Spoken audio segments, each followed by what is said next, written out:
Hi అండి, నమస్తే. నేను మీ Sonia. Welcome back to our channel smart Soni Shiva. ఈ రోజు మన వీడియోలో ఇంట్లోనే ఈజీగా హెల్తీగా బెల్లంతో ఐస్ క్రీమ్ ని ఎలా చేసుకోవాలో చూపించబోతున్నాను. చాలా టేస్టీగా ఉంటుందండి. మనం బెల్లంతో చేసినా సరే బెల్లం ఫ్లేవర్ ఏ మాత్రం తెలియదు.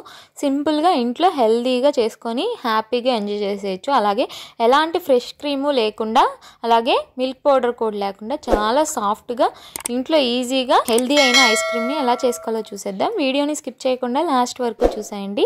ముందుగా ఈ ఐస్ క్రీమ్ చేసుకోవడం కోసం ఒక బౌల్ తీసుకోవాలి. బాండీ కానీ లేకపోతే బౌల్ కానీ తీసుకొని ఒకసారి వాష్ చేసేసుకొని ఫుల్ క్రీమ్ పాలని వేసేసుకోవాలి. నేను ఇక్కడ 1/2 లీటర్ వరకు ఫుల్ క్రీమ్ పాలని తీసుకున్నాను. సో ఫుల్ క్రీమ్ పాలని ప్యాన్లో వేసేసుకున్న తర్వాత పొయ్యి మీద పెట్టుకొని ఇలా మరిగించుకోవాలి. ఇలా పొంగు వచ్చి మరుగుతున్న టైంలో ఇందులోకి నేనైతే ఇక్కడ హైట్ సిక్ బిస్కెట్స్ని వేసుకుంటున్నాను. ఒక ప్యాకెట్ దాకా. మీరు మిల్క్ బిస్కెట్స్ అయినా లేకపోతే ఏ బిస్కెట్స్ అయినా కూడా వేసుకోవచ్చు. నేనైతే చాక్లెట్ ఫ్లేవర్ కోసం ఇలా హైట్ సిక్ బిస్కెట్స్ని వేసుకుంటున్నాను. మీరు మీకు నచ్చిన బిస్కెట్స్ని వేసుకోవచ్చు. తీసుకున్న 1/2 లీటర్ పాలకి ఇలా ఒక బిస్కెట్ ప్యాకెట్ అయితే సరిపోతుంది. ఇలా బిస్కెట్స్ అన్ని పాలల్లో వేసుకున్న తర్వాత బాగా ఇలా మెత్తగా అయ్యేంత వరకు ఇలా స్మాష్ చేసుకుంటూ కలుపుకోవాలి.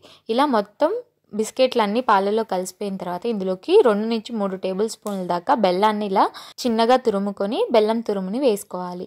వేసుకున్న తర్వాత ఈ పాలల్లో అంతా బాగా కలిసే విధంగా కలిపేసుకొని ఇప్పుడు ఇందులోకి ఒక 1 టేబుల్ స్పూన్ దాకా కోకో పౌడర్ వేసుకుంటున్నాను. మీ దగ్గర కోకో పౌడర్ కనుక లేకపోతే మీరు కాఫీ పౌడర్ అయినా వేసుకోవచ్చు. లేదా మాకు ఇష్టం లేదు కాఫీ పౌడర్ అంటే స్కిప్ చేసేయచ్చు, ఏం పర్లేదు.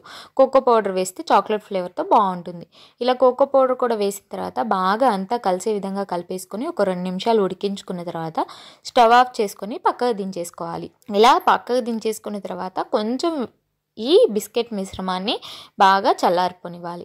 ఇలా కంప్లీట్గా చల్లారిపోయిన తర్వాత ఇలా కొంచెం గట్టి పడుతుంది అనమాట. ఇప్పుడు ఈ మిశ్రమాన్ని మిక్సీ జార్లో వేసేసుకోవాలి. మిక్సీ జార్లో వేసేసుకున్న తర్వాత ఇప్పుడు ఇందులోకి ఒక 1/2 టీ స్పూన్ దాకా వెనిలా ఎసెన్స్ని వేసుకోవాలి. వెనిలా ఎసెన్స్ లేకపోతే ఇలాచీ పౌడర్ అయినా వేసేసుకొని మూత పెట్టుకొని మిక్సీ జార్కి చక్కగా మెత్తగా ఇలా నేను వీడియోలో చూపించిన విధంగా ఇలా స్మూత్గా మిక్సీ పట్టేసుకోవాలి.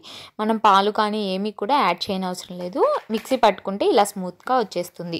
ఇలా మిక్సీ పట్టుకున్న మిశ్రమాన్ని ఇప్పుడు ఒక స్టీల్ బౌల్ కానీ లేకపోతే ఏదైనా గ్లాస్ జార్ కానీ తీసుకొని అందులోకి మిక్సీ పట్టుకున్న ఈ మన ఐస్ క్రీమ్ మిశ్రమాన్ని మొత్తాన్ని కూడా వేసేసుకోవాలి.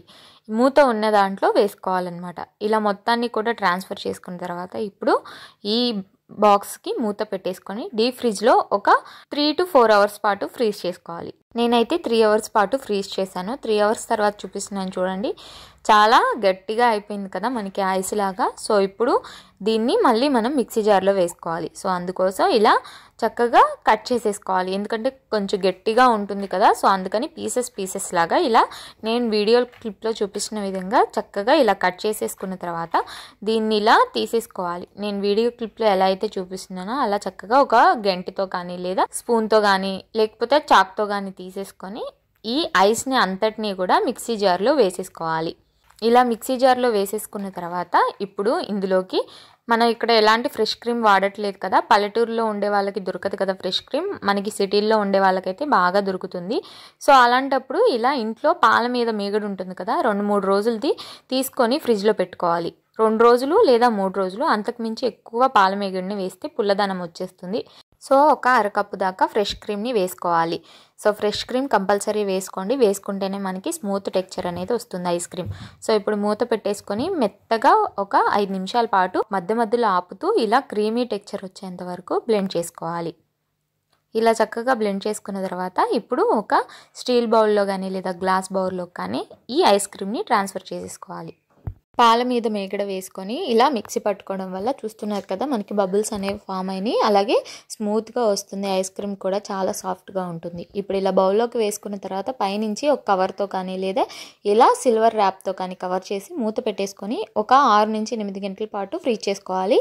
ఫ్రిడ్జ్ అనేది ఫుల్ హైలో ఉండాలన్నమాట. సో ఇప్పుడు నేను ఓవర్ నైట్ ఫ్రీజ్ చేశాను. ఓవర్ నైట్ తర్వాత చూపిస్తున్నాను చూడండి. చక్కగా మనకి ఐస్ క్రీమ్ అనేది చూస్తున్నారా చక్కగా ఫ్రీజ్ అయిపోయింది. చూడటానికి కూడా చాలా బాగుంది కదా. ఇప్పుడు నేను దీన్ని కట్ చేస్తున్నాను అనమాట పీసెస్ లాగా. మీరు కట్ చేయకుండా మనకి ఐస్ క్రీమ్ తీసుకునే స్కూప్ ఉంటుంది కదా, స్కూప్తో అయినా స్కూప్స్ లాగా అయినా చేసుకోవచ్చు. చూడండి మీకు ఐస్ క్రీమ్ కట్ చేస్తుంటేనే తెలుస్తుంది కదా చక్కగా ఎంత బాగా సాఫ్ట్గా కట్ అయిపోతుందో. ఐస్ క్రీమ్ కూడా చాలా బాగుంటుందండి, తప్పకుండా ఒకసారి ట్రై చేయండి. ఇప్పుడు నేను కొంచెం గార్నిషింగ్ కోసం పైనుంచి బాదం పప్పుని ఇలా సన్నగా కట్ చేసుకొని వేసుకుంటున్నాను. ఇవి మాత్రం ఆప్షనల్ అనమాట. మీరు చాకో చిప్స్ అయినా ట్రూటీ ఫ్రూటీ అయినా వేసుకోవచ్చు, చాలా చాలా బాగుంటుంది. సో అంతేనండి, చాలా ఈజీగా హెల్తీగా బెల్లంతో చేసుకున్నాం కదా. చూస్తున్నారు కదా ఎంత సాఫ్ట్గా కూడా ఉందో ఐస్ క్రీమ్ అనేది. సో తప్పకుండా మీరు కూడా పిల్లలకి హెల్తీగా ఇలా చేసి పెట్టండి. సో చాక్లెట్ ఫ్లేవర్తో చాలా చాలా బాగుంటుంది. ట్రై చేశాక ఎలా వచ్చిందో మీ ఫీడ్బ్యాక్ని నాతో షేర్ చేసుకోవడం అస్సలు మర్చిపోవద్దు. ఈ వీడియో కనుక నచ్చితే వీడియోని లైక్ చేయండి, మీ ఫ్రెండ్స్ అండ్ ఫ్యామిలీ రిలేటివ్స్కి షేర్ చేయండి. ఇంకా ఇలాంటి ఎన్నో ఈజీ అండ్ హెల్తీ రెసిపీస్ కోసం స్మార్ట్ సోనీ శివ ఛానల్ని సబ్స్క్రైబ్ చేయండి. ఈ వీడియో అయితే ఇంతే, మరొక మంచి వీడియోతో మళ్ళీ మేము ముందుకు వచ్చేస్తాను. అంతవరకు సెలవు, బై ఆల్.